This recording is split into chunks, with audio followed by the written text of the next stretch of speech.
n'est pas à la télévision, on ne regarde pas une soirée comme celle-là pour voir simplement des artistes chanter leurs chansons, ce qu'on peut adorer aussi, mais qu'on peut voir évidemment ailleurs. Non, là, l'idée, c'est des moments d'exception. Je vous parlais de ces tableaux sur les décennies.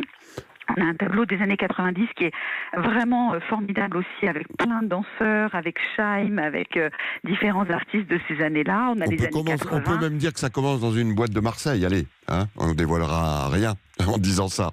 Le MIA. Exactement, ouais. On peut parler d'un anniversaire des 30 ans du MIA, tout à fait, on peut parler de ça, sans dévoiler grand-chose, parce que vous verrez, l'interprétation, elle est quand même très, très particulière.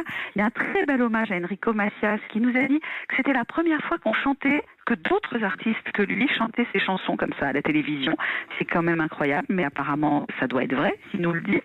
Et vous verrez, c'est des surprises parce qu'on mélange beaucoup les générations. On a par exemple un duo entre Julien Clerc et Maël. On a Jean-Baptiste Guégan qui est le sosie vocal de Johnny et qui fait une performance inouïe. On lui a demandé. C'est un moment assez étonnant, hein, parce qu'on a vraiment l'impression d'une forme de résurrection.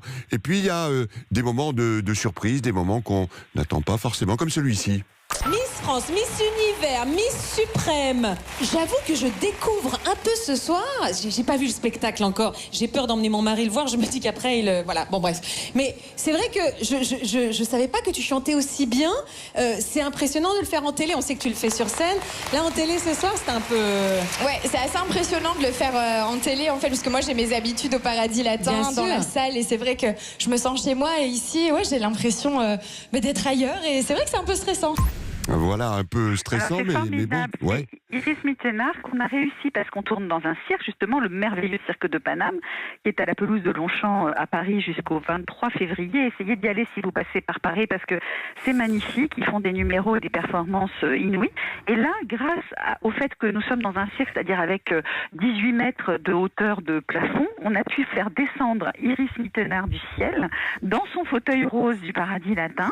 Et c'est un moment magique, vraiment et on magique. comprend comment elle exprimait son émotion et comment elle était bien sûr. Et puis il y avait 2500 personnes dans la salle qui sont restées jusqu'au bout. C'est vrai que c'est un tournage qui est difficile, qui est long. On a fini à 2h du matin. Ouais, c'est un programme de 3 heures qui nous mène jusqu'aux 12 coups de Après minuit. Évidemment, on va passer les 12 coups de minuit avec une petite surprise qui est très, très, très... Mais on n'en dit pas plus, Daniela Lambroso. Merci de nous avoir accompagnés. 21h donc sur France 2 ce soir pour un réveillon en chanson française.